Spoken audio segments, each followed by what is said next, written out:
Hi, and welcome to the Nutrition Network from NCES. Today the government officially released the new USDA Food and Nutrition Guidelines for Americans, and we would like to share with you the top 5 changes you need to know about from the USDA's old 2005 Nutrition Guidelines to the new 2010 one. The first change we would like to discuss is the new guideline to lower overall energy intake. Americans are encouraged to be mindful and conscious about their lifestyle and eating habits. This can help to prevent inappropriate weight gain, enhance weight loss in those who should lose weight, and assist others in maintaining a healthy weight. By lowering your overall energy intake to match your energy needs and by replacing energy-dense foods with nutrient-dense foods like vegetables, fruits, whole grains, and low-fat milk and milk products, this can be achieved. The next is to decrease your solid fats and added sugars.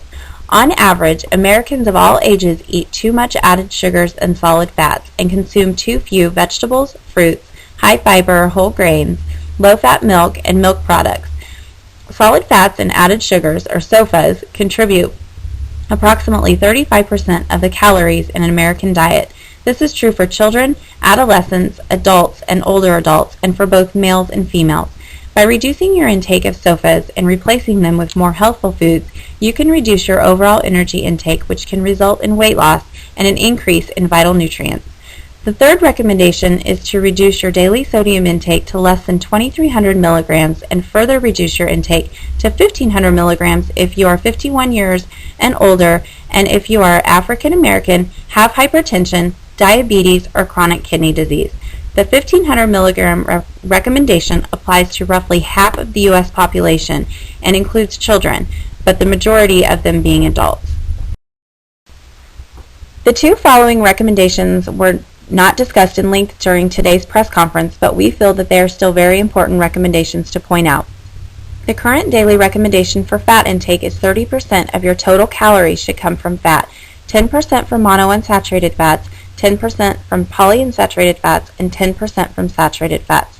However, in order to reduce the population's burden from cardiovascular disease and type 2 diabetes and their risk factors, the new guidelines are recommending you limit your saturated fat intake even further to less than 7%. And the remaining 3% difference should be substituted with healthier mono and polyunsaturated fats. The next recommendation is to increase physical activity and decrease TV time. The new USDA guidelines are recommending that you meet the 2008 Physical Activity Guidelines for Americans, which indicates that all adults should get at least 150 minutes of moderate physical activity weekly. This is 2.5 hours of physical activity a week, and that children should get at least 60 minutes of moderate physical activity daily, and that children's TV watching time should be limited to 1 to 2 hours total per day.